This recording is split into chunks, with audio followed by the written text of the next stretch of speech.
Миналата седмица получих покана от преподавател от 15-то СОУ Адам Мицкевич да бъда гост-лектор в седмица на предприемачеството в тяхното училище.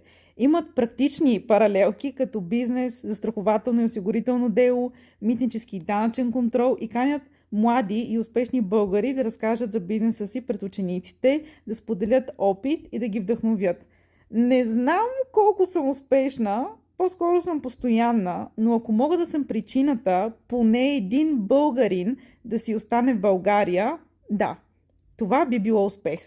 Тъй като пред много подрастващи, особено с амбициозни родители, които са нямали възможността да учат в чужбина, стои дилемата дали да заминат или не, казах им, че ако искат да учат в чужбина, нека да е заради преживяването, научене и развитие, могат да получат и в България, плюс че YouTube е безплатен. А ако в България не откриваш дадена възможност, създай я.